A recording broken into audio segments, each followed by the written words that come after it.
indemnity po, bakit hindi po makuha namin? Sabi ng amo ko na pagbalik daw, hindi ibigay pag hindi ibabalik ibigay daw. Baliktad naman.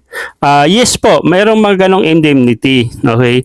Ang indemnity kasi or yung end of service, dapat binibigay yan, okay, sa mga talagang nagpapaalam na, for example, ako, ayaw ko na sa amo ko, katulad nung nakaraan, exit na ako nung 2020. So, kinuha ako, indemnity or yung end of service.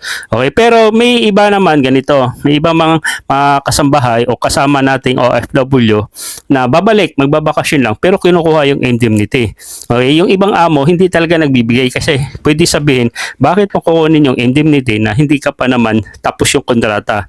Binigyan ka naman ng vacation leave, baka nga binayaran ka pa ng vacation with pay. Kaya hindi binibigay yung indemnity. Yung iba nagbibigay pero yung iba hindi talaga usually kasi nga pwede ka hindi bumalik. So kawawa naman yung iba nga yung vacation leave hindi binibigay, hindi bumabalik. Okay? So hindi po basta-basta ganun, madam. Usually ang indemnity, yung end of service, pag exit ka na. Pero kung paalam mo vacation ka lang, hindi yan basta-basta ibigay. Swerte mo pag binigay. Okay? Yung iba naman gusto, katulad ng sinabi mo, pagbalik mo. Sabi ko nga, sigurista rin sila. Kung sigurista po tayo, mas sigurista na po sila kasi nangyari na po yan. Okay? Na magbibikasyon lang, okay, 90 days kamo, after ng 90 days, hindi na talaga bumalik. Plano na hindi na babalik. Kumbaga may option tayo mga OFW na, pag hindi maganda yung buhay natin sa Pilipinas, pwede tayo bumalik kasi meron tayong re-entry visa.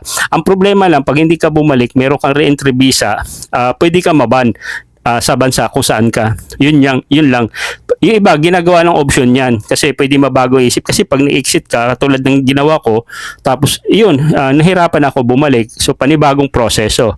Okay? So, pag-isipan nyo maigi. Okay? So, I hope nasagot ko yung tanong mo, madam. And bago ko ipagpatuloy, baka naman pwede pa-subscribe po na aking YouTube channel kung napadaan to sa YouTube mo. Yung content ko is about OFW. Ayan. Please share and comment nyo na rin po at saka pa-like. At i-all nyo na rin po pagka-subscribe nyo para pag nag-upload ako, na-update po kayo lagi. Okay? So, yun lang. Nasagot ko na po yung tanong nyo. May ganong amo na pwedeng pagbalik. Pero pag sinabing pagbabalik, ibig sabihin, ibibigay po yan. Merong employer, hindi talaga nagbibigay. Bumalik ka man o hindi, hindi talaga ibibigay. Pero sabi niya, babalik daw. Okay? Pero why not, di ba? Malay mo, pagbalik, ibibigay. O pati nga yung vacation leave. Eh. Okay? So, yun lang. Share this video. Kung may mga tanong kayo, pwede na i-comment sa baba. Sasagutin ko, why not, kung kaya naman. Share this video. God bless and bye-bye.